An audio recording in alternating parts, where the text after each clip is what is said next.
Lecture du livre de l'Exode, chapitre 40, versets 16 à 21, puis 34 à 38. En ces jours-là, Moïse exécuta tout ce que le Seigneur lui avait ordonné.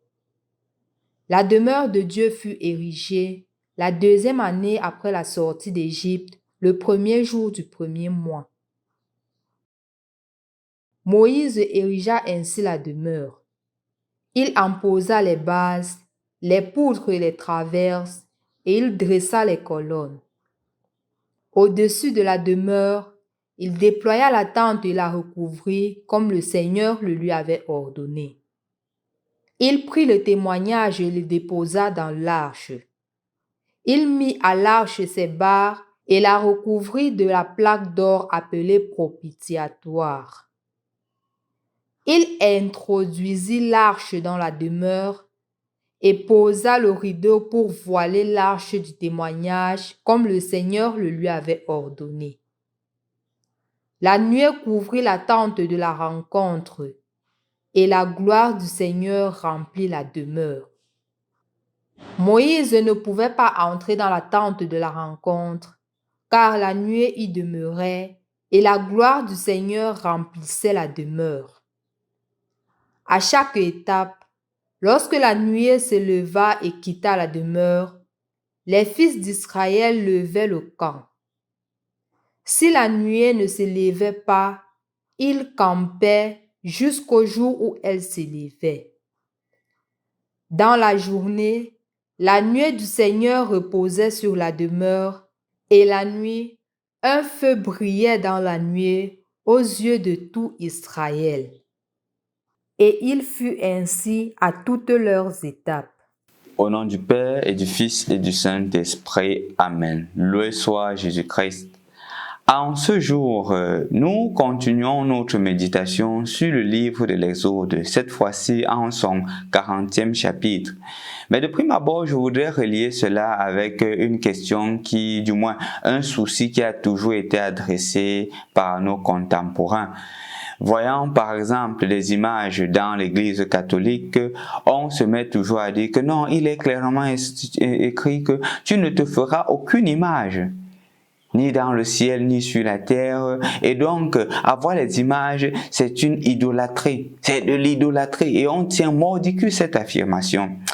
Je ne voudrais pas entrer dans ce débat aujourd'hui, mais je voudrais qu'à travers la première lecture que nous avons écoutée, nous comprenions davantage que la présence des images dans l'Église ne date pas avec l'Église catholique. Quand on rentre dans la culture juive, on retrouve déjà des images, à l'instar de l'âge de l'Alliance, qui était la présence de Yahvé sur la terre, la présence d'Élohim sur la terre, la présence de Dieu sur la terre.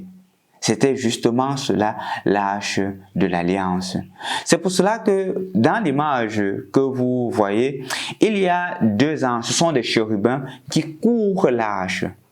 Donc, c'est sous forme de couvercle. Et il était raconté que dans cette arche de l'Alliance-là, qui est faite d'or, on retrouve la table de la loi que le Seigneur a donnée à Moïse. Et donc, le peuple se prosternait devant cette arche de l'Alliance. Cela voulait pour autant dire que le peuple croyait en cette arche de l'Alliance comme Dieu lui-même. Mais non. C'était une image qui les conduisait vers Dieu. C'est pour cela justement que quand vous allez voir dans les chapitres qui précèdent, l'arche de l'Alliance leur sera enlevée. Cette arche leur sera enlevée par les Philistines. Pourquoi? Parce qu'ils n'ont plus mis leur foi en Dieu, mais ils ont mis leur foi dans l'arche. Mettant leur foi dans l'arche leur sera enlevé. Parce que le Seigneur voulait leur faire comprendre que cette image que je vous donne doit vous conduire vers moi. De ce fait, chers frères et sœurs dans le Christ, les images que nous avons dans l'Église est un reflet de Dieu, une image qui nous conduit vers Dieu, mais ce n'est pas Dieu. Ce n'est pas de l'idolâtrie. Déjà dans l'Ancien Testament, il y avait déjà des images de Dieu. Et aujourd'hui encore, il y a des images de Dieu. Cela ne voudrait pas pour autant dire que nous faisons de l'idolâtrie. Parce que nous ne considérons pas cela comme Dieu. Nous ne nous prosternons pas devant cela comme des dieux.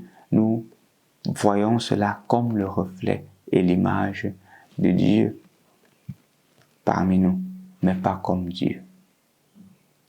Donc, mon frère, ma soeur, peut-être toi qui as encore des doutes sur la présence des images dans l'Église, toi qui as encore des doutes sur Dieu lui-même manifeste, rends-toi compte que les images que nous avons dans l'Église ne datent pas avec l'Église catholique.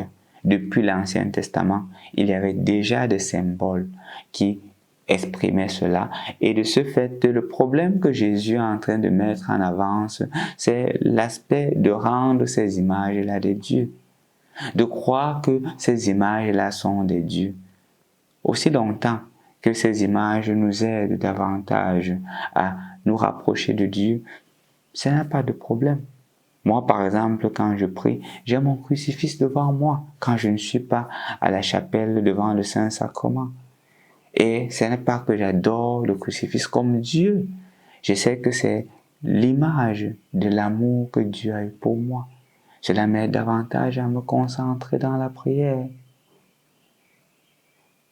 Ne tombe pas dans ce piège-là de ceux qui croient que les images dans l'église, il faudrait les enlever parce que c'est de l'idolâtrie. Approfondissant notre connaissance, nous nous rendons davantage compte que ces images pourraient nous rapprocher de Dieu, mais ces images, ce n'est pas Dieu. Au nom du Père et du Fils et du Saint-Esprit. Amen.